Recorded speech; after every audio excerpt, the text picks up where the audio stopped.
Good evening. Welcome to all of you, and thank you for joining us for the 20th Annual Attorney General Robert Abrams Public Service Lecture. This lecture is a really terrific event we look forward to every year here at the law school.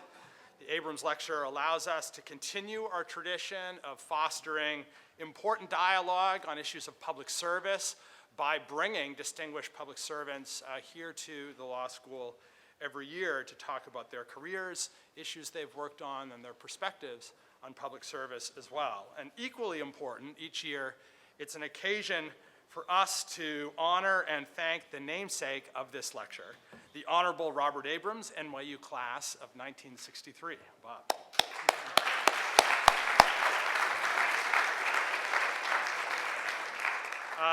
Bob has the honor in a moment of introducing our speaker, Michael Turpin, but I want to give my own personal thanks to you for being here this evening to speak with us.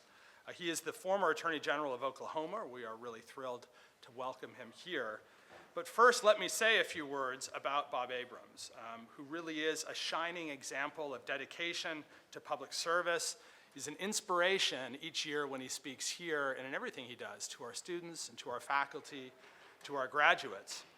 Has a distinguished career spanning many decades in government, including time as a member of the New York State Assembly, 3 terms as Bronx Borough President, and starting in 1978, serving the first of 4 terms as New York Attorney General. In that position as Attorney General, Bob received numerous awards and well-deserved acclaim across the country, a level of national prominence really quite rare for someone serving in state office, but it was a well-deserved recognition for the leadership position he took in so many issues, including consumer protection issues, environmental issues, finance and financial regulation issues, among many others. This was a leading position in spurring legislative change within the state and creating models for legislation in those spaces across the country, as well as in the enforcement work that he led in his office. And then in 1994, he entered private practice, joining the Strzok & Levin firm, specializing in advising clients subject to investigation by state attorneys general and conducting internal investigations within a variety of organizations. Bob's legacy and expertise has been well remarked upon, and rightly so.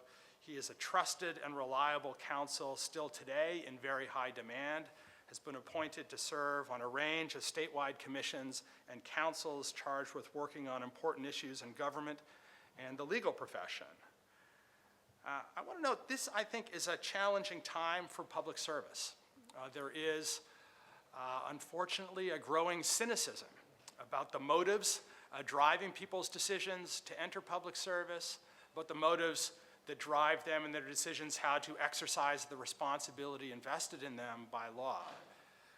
This school is deeply committed to the proposition that we are the law school at the university that thinks of itself as a private university in the public service, and as a law school dedicated in particular to advancing public interest in public service, including by preparing our students to be leaders in those spaces when they graduate. And now more than ever, I think that education requires being able to point to role models in public service, role models who defy the cynical belief that people enter public service for the worst possible reasons and instead have led careers showing us what it means to enter in and remain in public service for the best possible reasons. And there is no better example of that tradition than Bob Abrams, and we're thrilled to count him as a leader in our community, and I'm thrilled to welcome him to the microphone.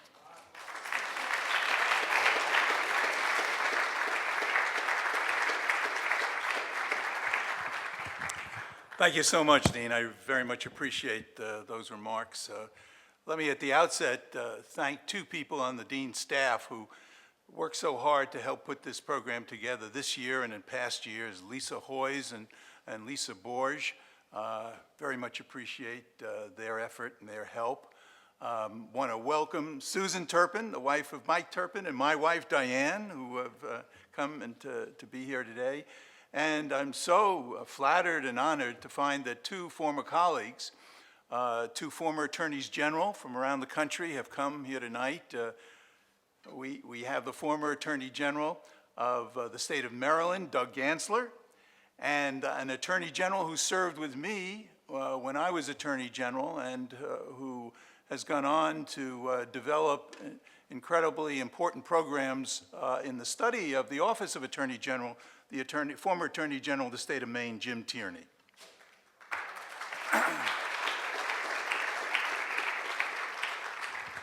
The Dean touched upon the reason why I urged the Dean's predecessor, Dean John Sexton, to perhaps create this lecture every year.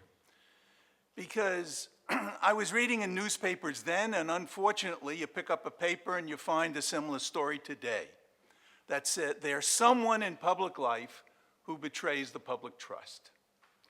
And there may be students who read that story and say, politics, it's ugly, it's seamy. Certainly I don't want to aspire to anything involved in politics, to be involved in a campaign, to be a candidate myself. And I felt that would be a disaster for this country, because it's the youth, the young people of our country, the new lawyers emanating from our law schools who represent the hope of this country and the hope of tomorrow. They have to bring their enthusiasm, their idealism, their energy to make changes that are necessary in this country. And so I thought that somehow we can't afford to allow that to happen, and perhaps we can bring to a law school like NYU every year somebody who worked and toiled in public life and who represents the high values, the high road, intellect, independence, integrity, accomplishment. Certainly I found in my life and career that the people who I worked with in government and in public office were people of quality.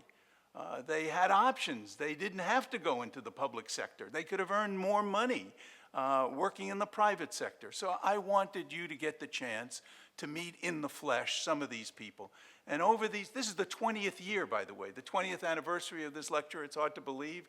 20 years ago, a great colleague of mine who went on to wonderful accomplishment in the country, Joe Lieberman, was the Attorney General originally from the state of Connecticut, and went on to become the United States Senator for 24 years from Connecticut, and actually got over 50,960,000 votes for vice president, more votes than the man who spent 8 years in the office of vice president, Dick Cheney. But we learned in our classes that it's not the popular vote that counts, it's the electoral college vote that counts. And so the Gore-Lieberman ticket lost 5-4 in the United States Supreme Court that year. And it didn't matter that 50 million people voted, but it was the one vote on the Supreme Court that did it. So Joe kicked it off. And since then, we've had governors and senators and attorneys general and judges, and it's been thrilling. So tonight, we've got a guy who is in that whole line. Mike Turpin, the former Attorney General of Oklahoma, who I had the privilege of getting to know during his tenure as Attorney General. Mike is a son of Oklahoma. He went to the University of Tulsa to get his AB degree, the University of Tulsa to get his law degree. His first legal job was legal advisor to the police department in Muskogee, Oklahoma. He then went over to work in the district attorney's office in Muskogee as an assistant district attorney. And he worked hard, and he was recognized. He became a first assistant district attorney. And then he ran for the office of district attorney of Muskogee and got elected. And then he ran for attorney general of the state and got elected. And like a number of us, I think 4 of us who are here tonight as former attorneys general, ran for higher office and didn't quite make it. And so you got to remember what Frank Sinatra says, you know, if you don't make it, you got to pick yourself up and get back in the game. That's life. And that's another important lesson to learn, that you can't always be involved in a winning effort, but there's still a bright road down ahead of you, even if somehow success is elusive to you. So after being Attorney General, he went into private practice for the past 30 years, works as a partner in one of the biggest law firms in the state of Oklahoma, but importantly for us, he's still a public servant. he still dedicates an incredible part of his life to the public interest. The President of the United States appointed him to be on the Advisory Council on the Arts for the Kennedy Center. The governor of the state appointed him to be on the Board of Regents for Higher Education. He was appointed and now is the chairman of the Memorial Commission and Museum in Oklahoma City, where in 1965 they had a bombing that took 168 lives due to terrorism. He is on a highly acclaimed weekly television program for the past 20 years on the NBC affiliate right before Meet the Press. He argues the Democratic position. It's Counterpoint, or what is it called, Mike? What's the name of the program? Flashpoint, not Counterpoint. It was Flashpoint, and he flashes every week on that program. He raised $10 million for the arts in his local community, building the Lyric Theater. He created the Poetry Club for young people in the state of Oklahoma. He wrote a book, The Wit and Wisdom of Mike Turpin, 50 Shades of Life, which you're going to get a copy of tonight. As a special treat and prize, as you leave here tonight, a free copy of Mike Turpin's book is going to be given to you. So Oklahoma has produced great people. Will Rogers, Mickey Mantle, Kristen Chenoweth, and Mike Turpin, the former Attorney General of the state of Oklahoma.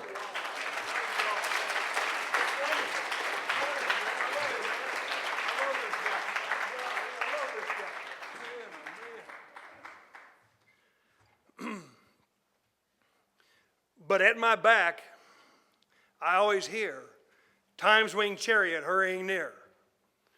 But at my back, I always hear, Time's winged chariot hurrying near. I'm thinking the poet must have been talking about, Bob, where we are in our life right now. In my life right now, as I look at all these wonderful young people, and thanks for being here, as I reflect back over my life, there's probably more yesterdays than tomorrows. And you get reflective, and you start thinking about your own mortality, and you come to the conclusion that life is terminal. And what do you do about all that? Well, you start living your life in a way that you want to make every second count. And I've even got a life philosophy. And my own kids would say, Dad, give it a rest. But I like to wrap it up this way.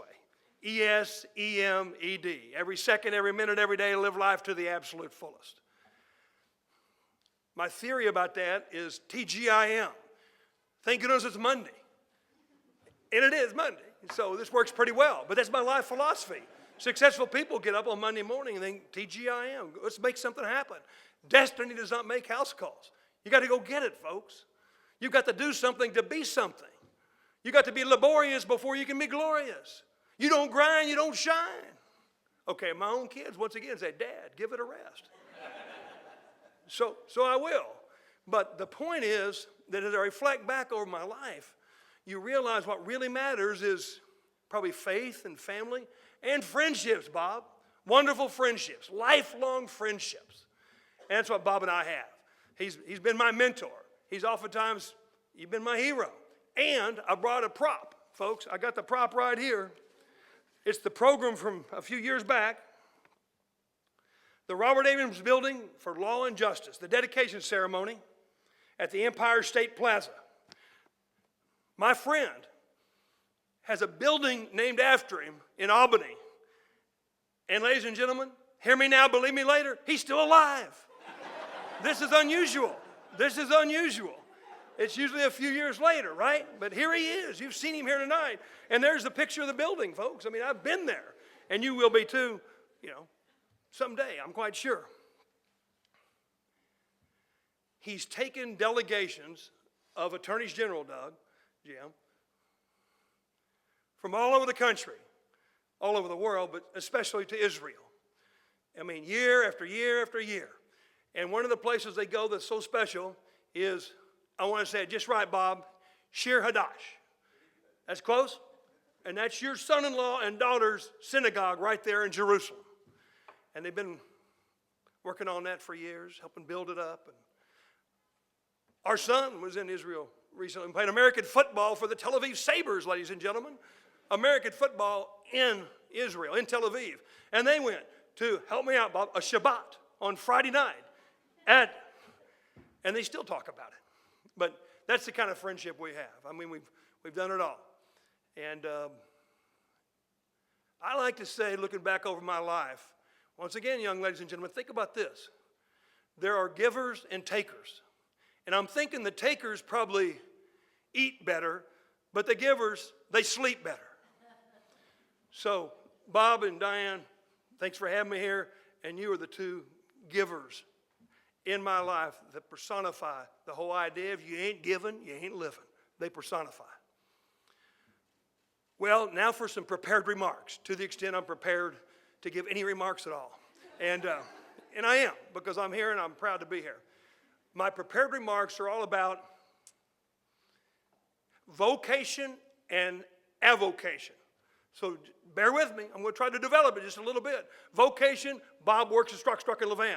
That's his job. He's an attorney at law, just like you will be. So his vocation is, I hope, Struck, and Levan. That's his vocation. What's his avocation? The work we just talked about all over the world. What's your avocation? What's it going to be? So think of that balance just a little bit. The whole work-life balance, the whole idea of vocation, avocation. A recent book, The Road to Character by David Brooks. I like it. The premise. He says this: you in your life will develop resume virtues and eulogy virtues. The resume virtues, let's think about that. It's pretty obvious. Your degrees along the way, right? A degree from this great law school. Those are your resume virtues. Eulogy virtues, courage, compassion, faithfulness, all the things they'll talk about at your funeral. And if you live your life just right, they may even talk about it a little bit during your life. Some of those kind of virtues. So you got the resume virtues, you got the eulogy virtues, you got to be working on both of those. The book suggests it's okay to try to conquer the world in a business sense, but isn't it really more important to serve the world? To use your God-given talent to help improve the human condition. Okay? So be thinking about that.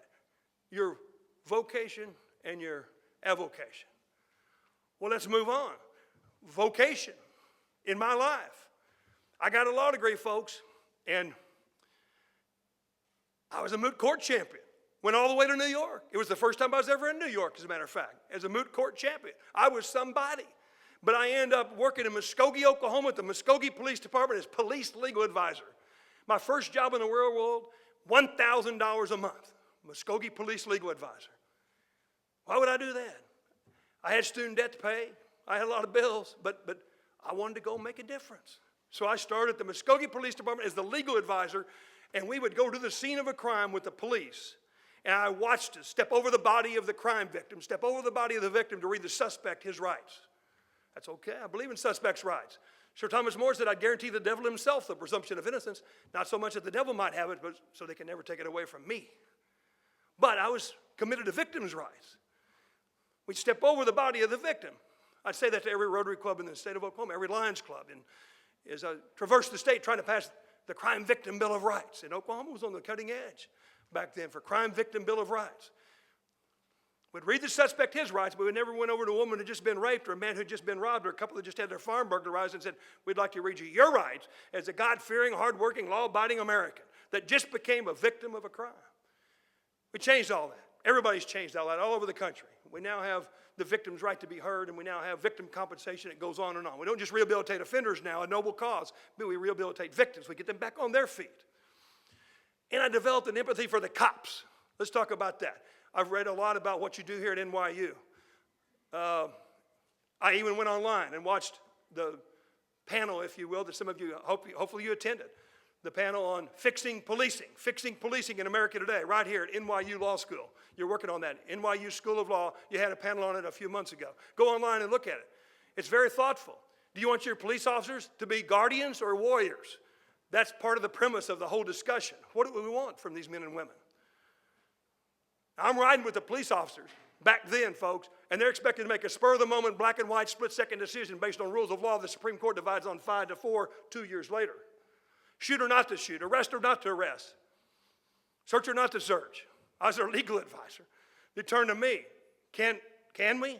Can we search or not? Can we shoot or not? and hard position to be in. Police legal advisor, Muskogee, Oklahoma. That's my first job in the real world. Got an empathy for the cops. I sure do. We owe them better rules and regulations and statutes and case law, more predictability, more certainty, don't we? Now, my law partner tells me, my African-American law partner reminds me, Mike, for a young African-American in America today, there's a thin line between a traffic stop and the cemetery. I get it. I get it. Where's the balance in all that? Not sure. It's for you to figure out. I've already ridden the river, folks. I've done my part. It's your time. It's your turn.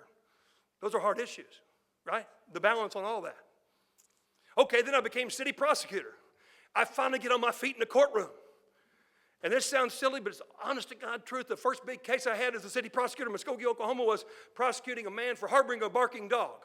Harboring a barking dog is an ordinance violation. You'd say, who cares? Well, they're going to kill each other. These two neighbors are going to kill each other. So it's dispute resolution. Aren't we as lawyers supposed to put out society's brush fires? Isn't that what we do? So I bring the charge against one neighbor and the other neighbor, and here I am now. Nobody's going to plead guilty. They hate each other. They're going to kill each other. So now I got a full-blown jury trial in Muskogee Municipal Court. And I take it very seriously because I want to be 1-0. I want to win my first case in the real world, even though it's just a barking dog case. But I was very prepared. I took it very seriously. And something happened that I'll never forget. It's a little bit embarrassing. I got up to give the closing argument in front of this little jury in Muskogee, Oklahoma. You've heard of the song, Okie from Muskogee. It's a real place. It's not fictional. It's not mythical. I mean, it exists. Merle Haggard talked about it, but it's really there. And I was the city prosecutor. And I get up to give my first closing argument in my whole life. And I already told you I was good in moot court. I mean, I'd been schooled pretty well. But now I'm in the real world, in front of a real jury. And I get up to give this closing argument, and get ready. My hands started shaking. Young lawyers of America, listen to me. My hands started shaking. To break the silence of a room with the sound of your voice is a big deal. I was nervous. My hands shook. I thought, wait a minute, I'm going to be a trial lawyer. This isn't going so well. It's okay. You just put your hands in your pocket, you know. Well, then you got keys and change and such. And I mean, this is not going so well. You see what I'm saying? Well, the way you overcome the FUD factor, fear, uncertainty, and doubt, right? You learn that you win more cases in a law library than you ever do in a courtroom. Because when you stand up and say, state's ready, Your Honor, you know that case better than anybody else in that whole courtroom. Won't you? You should. Defense is ready, Your Honor. You're going to know that case better than anybody else in the whole courtroom. If you don't, hear me now. Your hands might shake a little bit. You might be a little bit nervous. The way you overcome all that is practice and preparation and be as good as you can be. It matters. And you say, well, some people are just good at it. No, come on. To break the silence of a room and the sound of your voice, nobody's just naturally good at that. You got to work at it. So I become a district attorney, and now I'm prosecuting a murder case. And I'm in voir dire. We call it different things around the country. We're picking a jury, folks.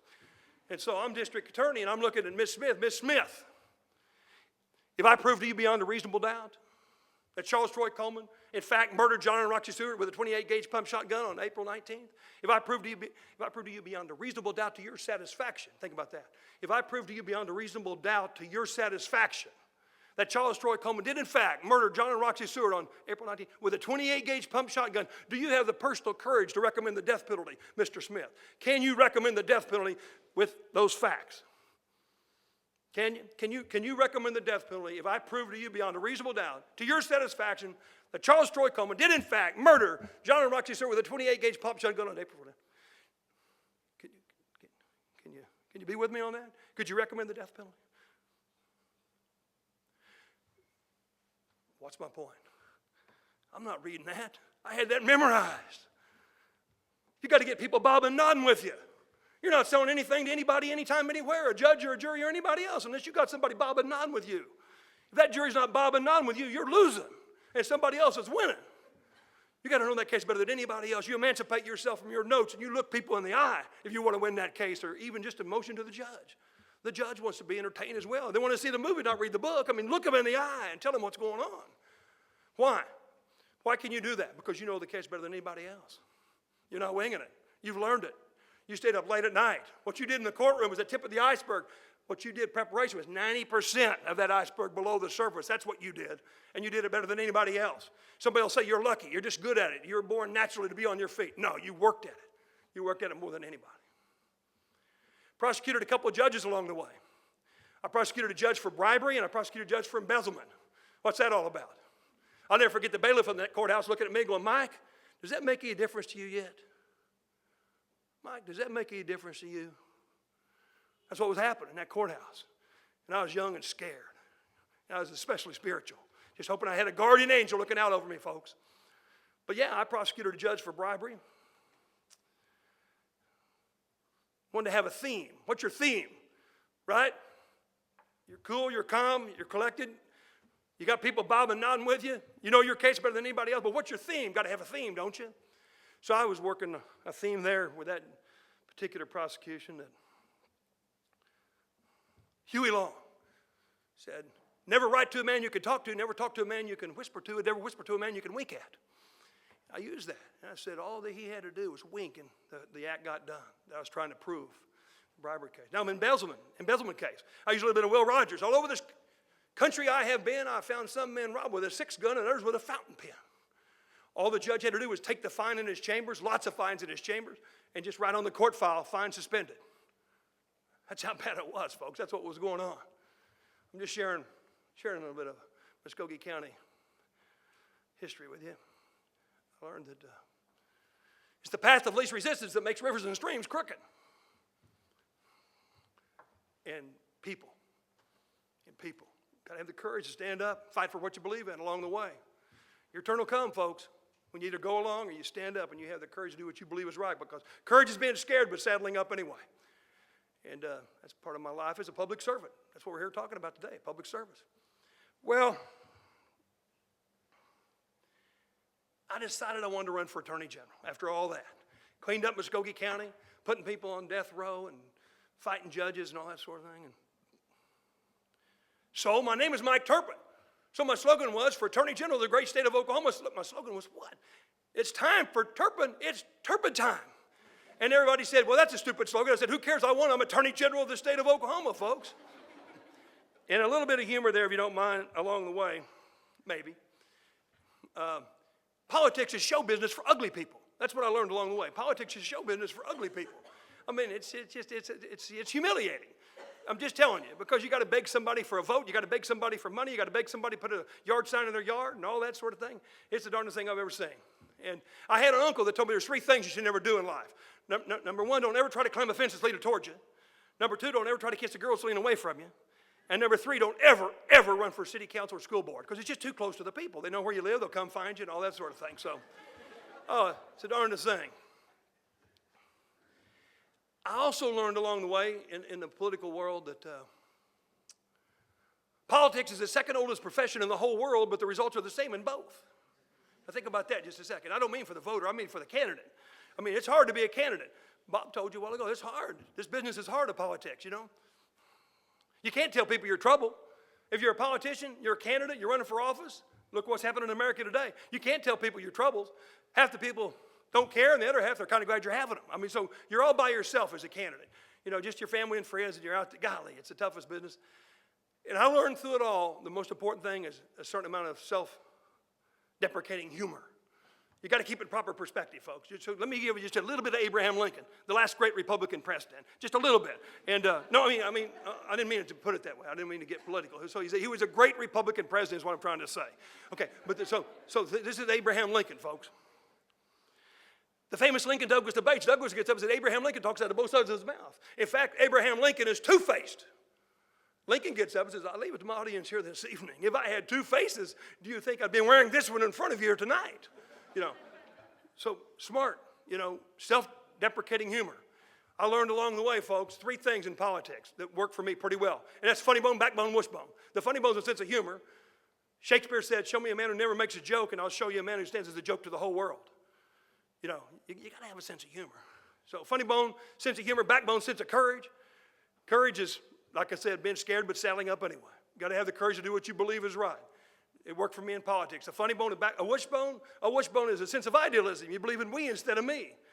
We're all fellow travelers on the spaceship Earth. We're all in this thing together. Fair enough? And in a serious way, I learned in my political world in Oklahoma as I went store to store and door to door. I call that retail politics. Store to store, door to door, meet and greet, grip and grin. That's where you get elected. I went to all 77 counties.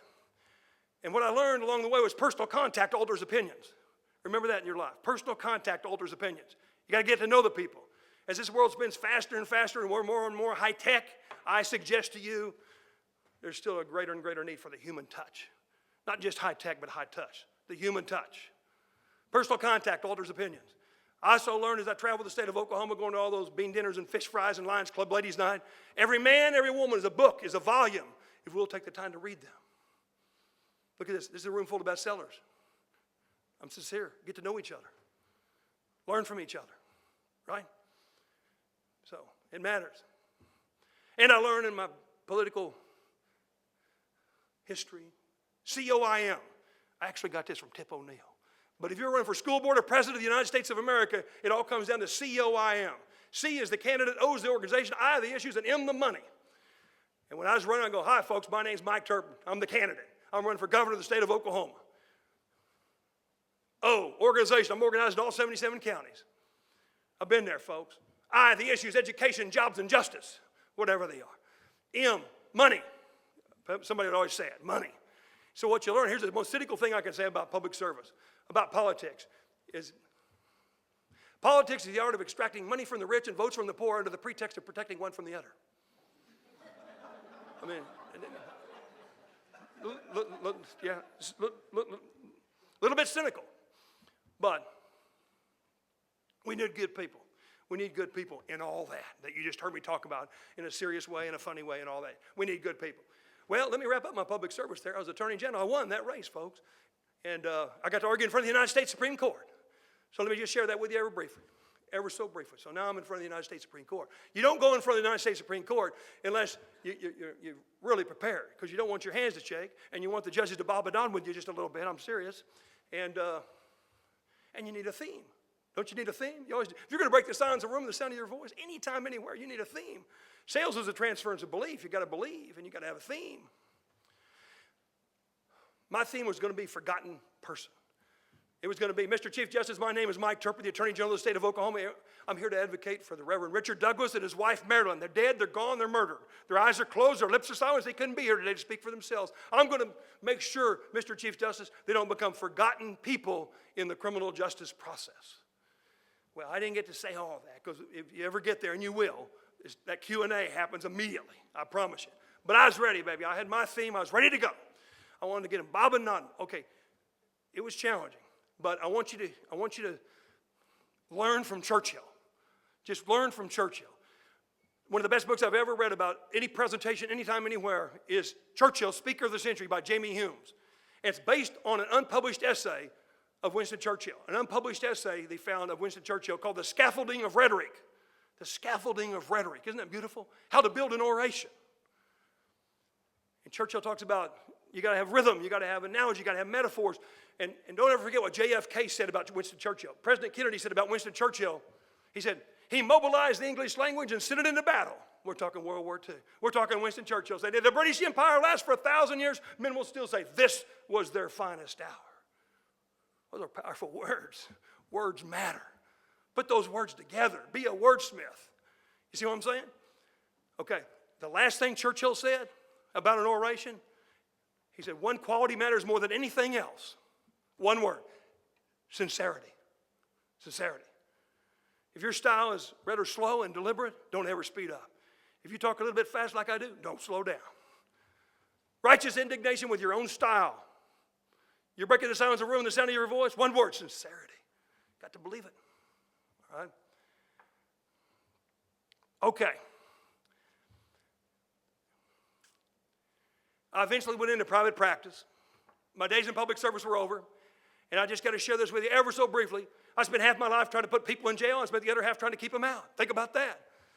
Am I a big-time criminal defense attorney? No. But I had some cases, and it's scary to defend people. To think you're the only thing standing between somebody and incarceration and giving up their freedom and liberty interest? Are you kidding me? I mean, it's frightening, ladies and gentlemen, to defend somebody. I know we have people in the room I've talked to, public defenders and such.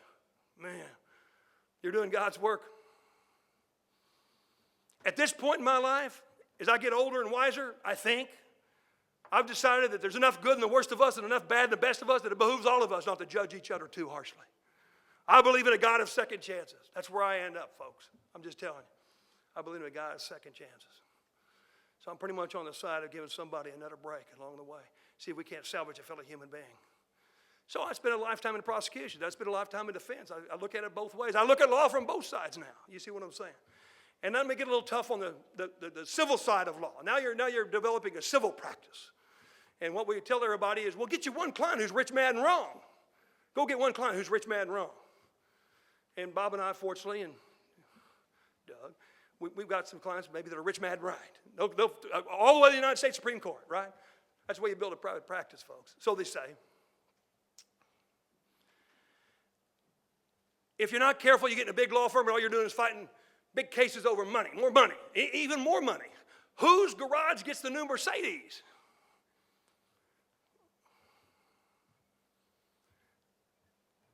You can get bogged down in all that. Did you ever see the movie, Thank You for Smoking? He's trying to explain to his 15-year-old son why he's a lobbyist for the tobacco industry. He's telling his 15-year-old son, here's why I'm a lobbyist for the tobacco industry. Because 99% of all the good and bad things that happen in this world is because somebody somewhere is trying to pay a mortgage. A little bit cynical, folks, but I want you to hear it. I want you to hear it from me.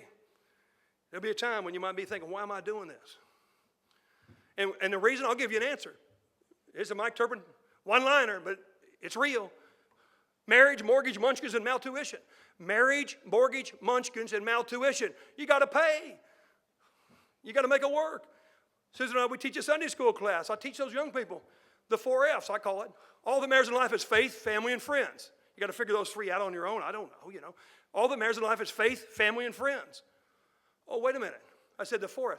All that matters in life is faith, family. Oh, no. To support your faith, to take care of your family, and to have fun with your friends, you got to have money. You got to have a job. Faith, family, friends, and of course, finances. How you balance those 4 in your life is the challenge and opportunity and quandary of your life. Let me suggest something in the home stretch here. After doing all that, that's your vocation. What about an avocation? What about something in the community where you volunteer your time and you become a state regent like I am? I'm a big fish in a little pond back in Oklahoma. And all I can think of when I'm a regent is student debt. Last year in America, 71% of all the students that got a 4-year degree, 71% of them last year in this country, 71% of them had student debt. Average debt's $37,000. Not buying a new car, not buying a new house, deferring their marriages. What do we do about all that? Don't know. It's a very complex problem. Try to figure out some of the answers, okay? Because I do believe in higher ed. I do believe enroll, retain, and graduate. I do believe those degrees can improve the quality of your life. The biggest frustration of my life, looking back over all these years now, I got more yesterdays than tomorrows. Listen to this one. This is my frustration. Demography is destiny. Demography is destiny. What side of town you grow up on, largely will determine where you end up. Am I right or wrong?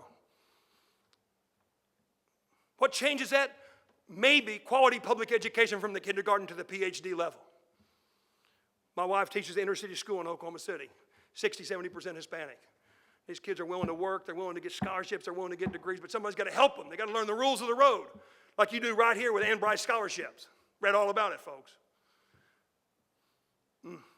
Every child needs a champion. Educators impact eternity. If you don't do that in your life, because you're going to be a lawyer, you can do these things as an avocation. Not your vocation, you can be involved in the community. You see what I'm saying? So think about that when you're balancing your life out. You could do those things, with your free time, so to speak. Well, I'm on the home stretch, and I got to tell you that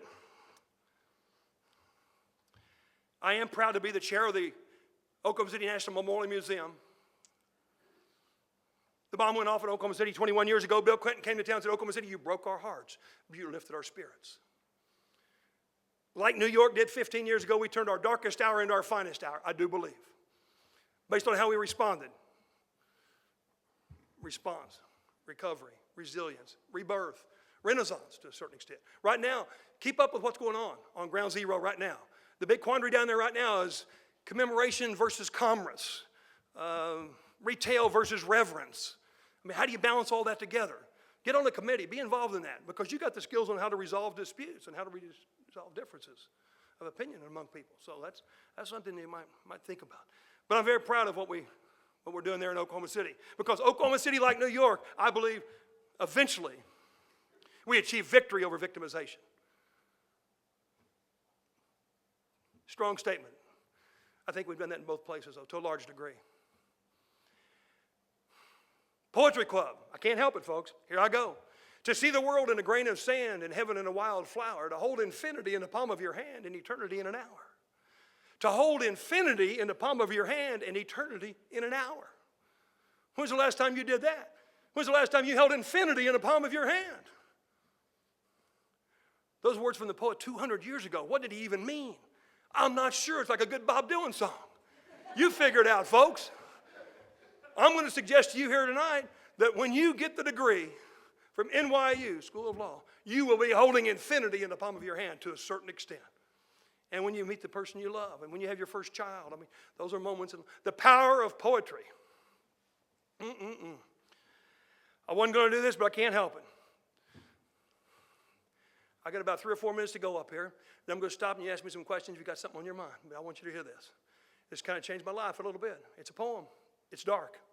It's serious. Okay? Just got to bear with me. Whenever Richard Cory went to town, we people on the street looked at him. He was a gentleman from soul to crown, good looking and handsomely slim.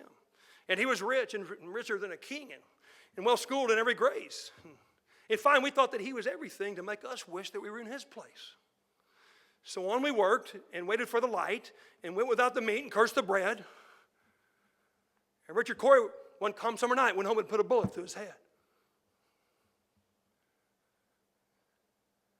Don't ever be jealous of another person.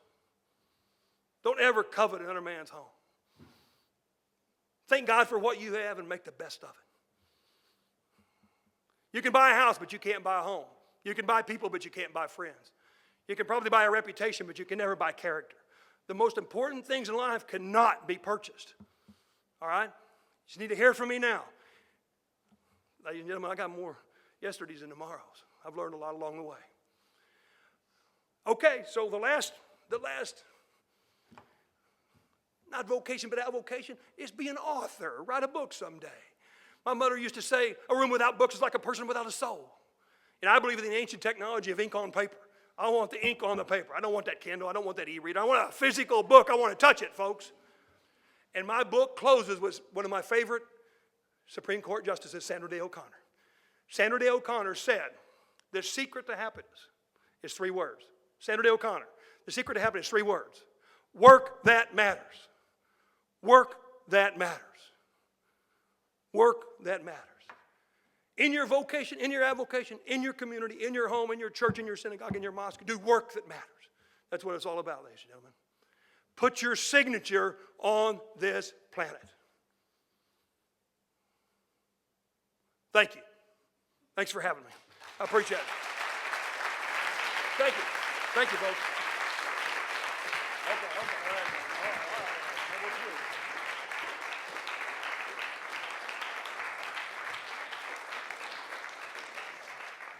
Okay, you probably didn't expect that coming in. Ask Big Mike some questions. Come on. Can I start, Bob? Do you mind? Yes. Okay. You touched upon your career as a prosecutor and as a prosecutor prosecuting capital cases. And I was really hoping that you would touch upon what I understand was a pretty profound change of heart with respect to the death penalty. And I think that the students would probably appreciate hearing about that. Yeah, it's just, well, Churchill said if you're young and conservative, you haven't got a heart. But if you're old and liberal, you haven't got a mind. You know, but my life experience has been such that you just find you want to give a person a break, another break. And it was so easy to be young and certain. It was so easy to be young and see everything in black and white. And I did. And as a district attorney, I was going to put everybody in jail because I knew. And the death penalty just seemed the obvious thing to do. It's society's right of self-defense, so I still get all that. But where I am right now, it's such an imperfect system. You have no idea. DNA's helped a lot. That's all you know maybe is DNA. In our world, we had the fingerprints and the junk science. We didn't even have DNA. Thank God we have DNA now. But I look back over my years as a prosecutor, I do have to confess to you, I wonder if I haven't, in fact, been part of putting an innocent man. I don't want to believe in the so-called electric chair. That's what we had in Oklahoma. See, I focus on the high chair now, not the electric chair. I don't want to believe I was a part of that. But I do think I may have put, looking back over it, maybe a couple of cases where, an innocent person in jail. We didn't have the DNA. Now you have the Innocence Project, thank goodness. It's a more balanced system now, and that's good for everybody. But golly, folks, we evolve over a lifetime, and I've just become more and more compassionate along the way. I don't know. You know why? To a certain extent, because I got kids. And once you got kids, you realize, folks, you darn sure want somebody to give your kids a break and give them a second chance if possible. Because so many bad things can happen out there to everybody. And when you got a kid in this world, you realize, golly, this is tough. It's tough. Anyhow, I changed along the way, folks. It's okay to change. Only a fool never changes his mind. Consistency is the hobgoblin of small minds. I'm throwing all the quotes at you. Okay. Anything else? Come on, give me an observation. It doesn't even have to be a question. Just give me an observation. Yes, sir. I actually had a question. Thank you for taking the time, Mr. Turpin. Going back to your point about needing to be in a high-touch society and also to hear me now, looking at me later, I was wondering if you wouldn't mind sharing a story about the time that you did change someone's mind. Well, I'm going to reverse that a little bit. He's talking about this high-touch thing that I was espousing. I'm going to start name-dropping as we speak here. But last night I was with Bill Clinton, and it was in a smaller room than this. There's about 50 people there. And so I'm going to use that guy as the best example I know in my lifetime of personal contact alters opinions. And I'm not trying to win your vote over and all this. This was not a campaign issue.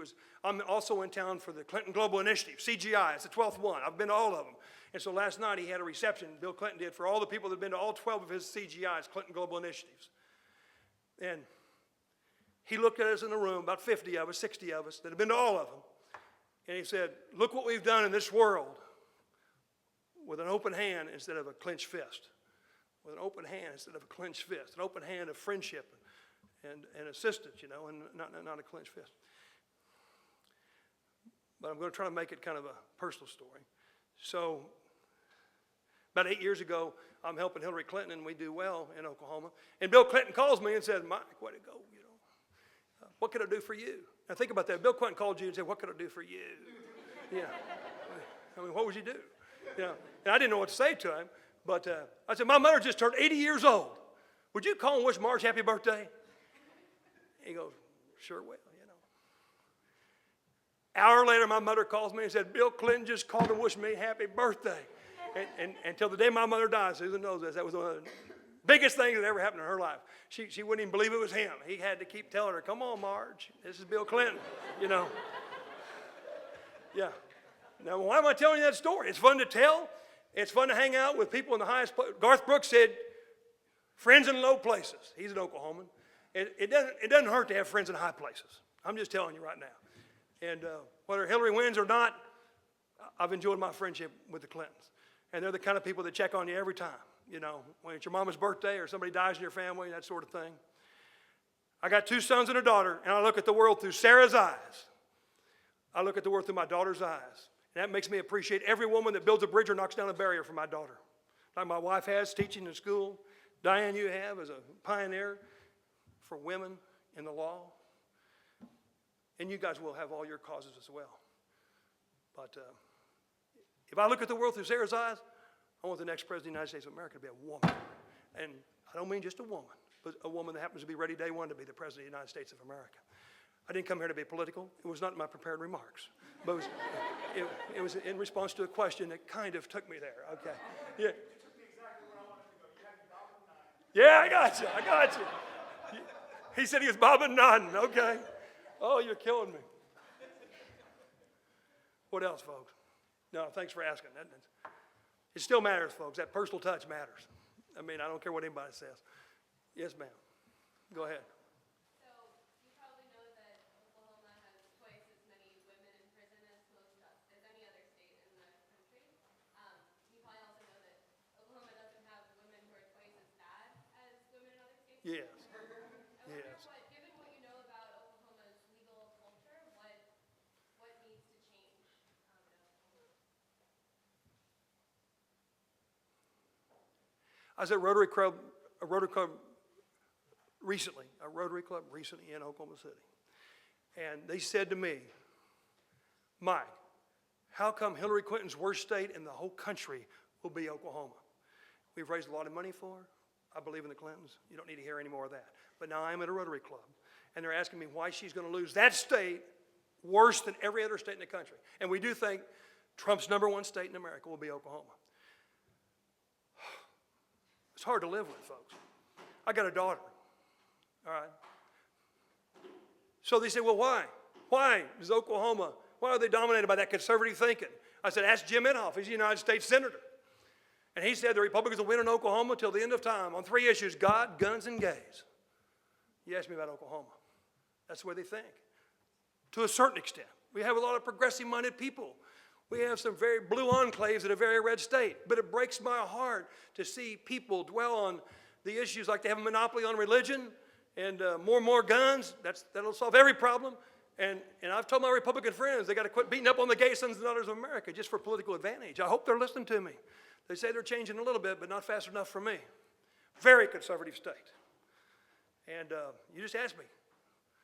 So where's corrections in Oklahoma? Right there with it.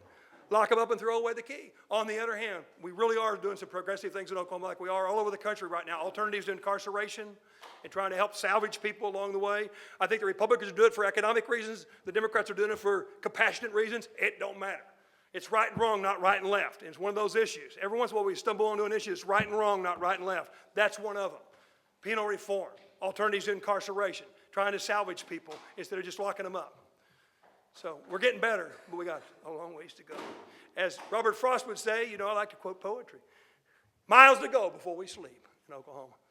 I know there's people in the room that are coming to Oklahoma on a particular project in North Tulsa. Public Defender Project, what's it called? Somebody tell me the name of that project. Yes, sir. There you go. Come to Oklahoma. Okay, one last question. We go over here, we'll have a little reception, You had a question, sir, African American. Okay, good.